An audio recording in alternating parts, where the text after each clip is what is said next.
आपने कभी सुना है कि कोई अपराधी पहले किसी के हाथ में लोडेड बंदूक थमाए, उसे चलाने की ट्रेनिंग दे और जब वो व्यक्ति गोली चलाने वाला हो तो वही अपराधी दुनिया के सामने सफेद कुर्ता पहनकर शांति दूत बन जाए।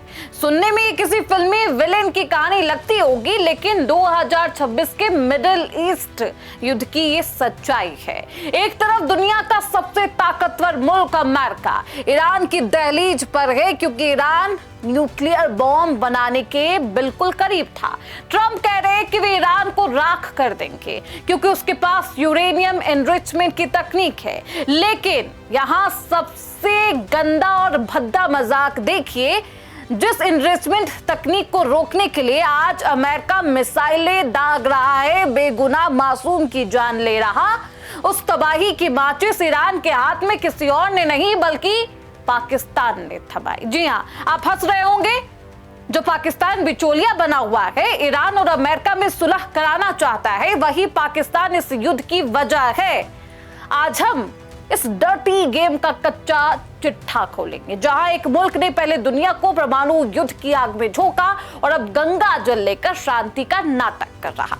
करेंगे डिकोड कि आखिरकार पाकिस्तान ने क्या किया था। ईरान के साथ पाकिस्तान दोस्त बनकर किस तरीके से दुश्मन वाला रवैया अपना रहा है, बताएंगे इस रिपोर्ट में। बहुत स्वागत है आपका।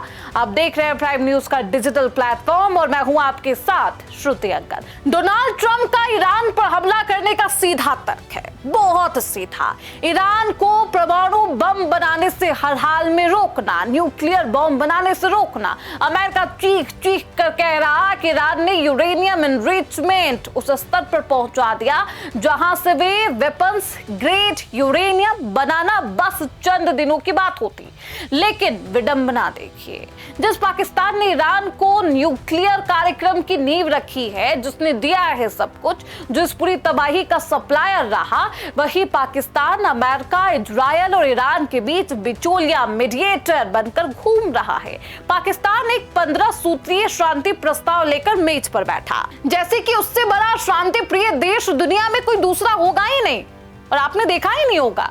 यह पाकिस्तान का इमेज मेकओवर है या फिर अपनी पुरानी गद्दारी के सबूतों को मिटाने की एक हताश कोशिश। चलिए अब उसके डील से आपको रूबरू करवाते हैं, जो 1980 के दशक में की गई थी। इतिहास के पन्नों को जरा पलटिए तो पाकिस्तान की वो घिनौनी हकीकत आपके सामने होगी जिसे वो आज दुनिया से छिपाना चाहता है। 1980 और 1990 के दशक में पाकिस्तान के न्यूक्लियर वैज्ञानिक डॉक्टर अब्दुल कादिर खान ने एक ऐसा न्यूक्लियर ब्लैक मार्केट चलाया जो किसी इंटरनेशनल स्मगलिंग रिंग से कम नहीं था।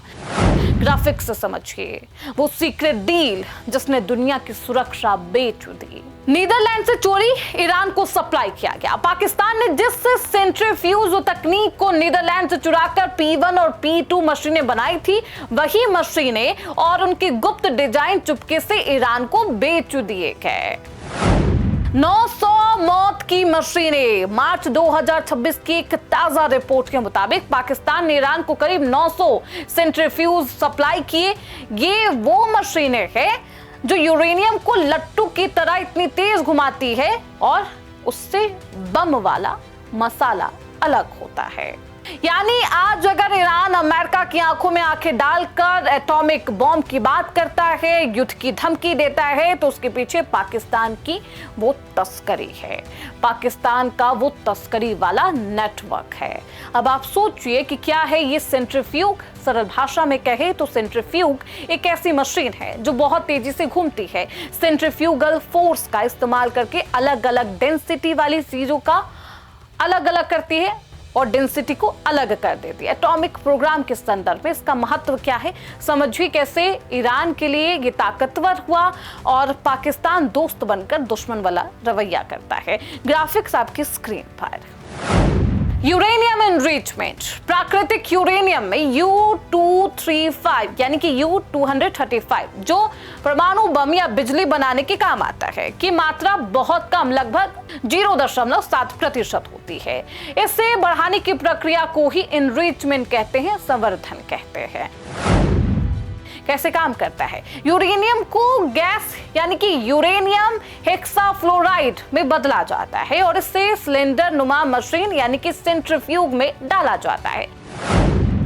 तेज रफ्तार ये मशीन 1 मिनट में लाखों बार घूमती है।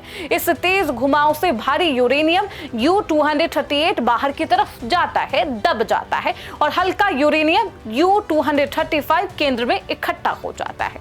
अब एटॉमिक बम के लिए, न्यूक्लियर बम के लिए जब इस प्रक्रिया को बार बार दोहराकर U-235 की मात्रा 90% तक पहुंचा दी जाती है तो उसे वेपन्स ग्रेड यूरेनियम कहते हैं, जिसे न्यूक्लियर बम बनता है।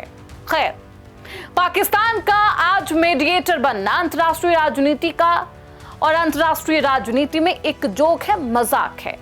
जिस देश ने ईरान को न्यूक्लियर बम बनाने की ABCD सिखाई, वही आज उसे अहिंसा का भी पाठ पढ़ा रहा। ये वैसा ही है जैसे डॉक्टर पहले मरीज को जहर दे दे और फिर दुनिया के सामने उसका इलाज करने का ढोंग करने लगे। पाकिस्तान ये सब किसी मानवता के लिए नहीं कर रहा, नहीं, बिल्कुल नहीं, कतई नहीं, बल्कि अपनी फटी हुई जेब बचाने के लिए कर रहा है। युद्ध की वजह से पाकिस्तान में पेट्रोल डीजल की कीमतें आसमान में, उसकी अर्थव्यवस्था जमीन पर, इसलिए वो अब सफेद पोश बनकर खुद को एक जिम्मेदार परमाणु शक्ति साबित करना चाहता है ताकि अमेरिका से मिलने वाली भीख बंद ना हो, यानी कि जो कटोरे में पैसे आ रहे वो रुकना चाहे। लेकिन हकीकत यह है कि ईरान के परमाणु कार्यक्रम हर पुर्जे पर पाकिस्तान की गद्दारी की मुहर लगी है। ट्रंप का सीधा प्लान समझिए, ईरान के उन सेंट्रीफ्यूज सेंटर्स को उखाड़ फेंकना है। पाकिस्तान आज इसलिए डरा हुआ है क्योंकि अगर जमीनी जंग हुई, ईरान के परमाणु केंद्रों की अंतर्राष्ट्रीय जांच हुई तो उन मशीनों का पाकिस्तानी ओरिजिन पूरी दुनिया के सामने बेनकाब होगा। जो पर्दे के पीछे है सबके सामने होगा। अंत में ये युद्ध अब सिर्फ ईरान और अमेरिका की नहीं, बल्कि ये उस पाप का हिसाब है जो दशकों पहले रावलपिंडी और इस्लामाबाद के बंद कब्रों में लिखा गया। पाकिस्तान का शांति दूत वाला चोला बहुत जल्द फटने वाला है। एक तरफ वो ईरान को न्यूक्लियर ताकत बनाकर गर्व करता है और आज उसी आग से खुद को झुलसने के डर से बिचौलिया बना है, मीडिएटर बना है और खुद को बचाने की कोशिश कर रहा। खैर, पाकिस्तान का पर्दाफाश होगा या नहीं होगा ये तो आने वाला वक्त तय करेगा, लेकिन कुछ घंटे बेहद अहम है क्योंकि अमेरिका लगातार ये दावा कर रहा है कि वो ईरान के साथ बातचीत तो कर रहा है, लेकिन अगर ये बातचीत सही नहीं रही तो वो हमला भी करेगा। अब सवाल ये है कि आखिरकार ये युद्ध कब खत्म होगा, ये युद्ध किस तरीके से खत्म होगा और कैसे खत्म होगा, ये सवाल लगातार बरकरार है। फिलहाल इसी के साथ इस रिपोर्ट में बस इतना।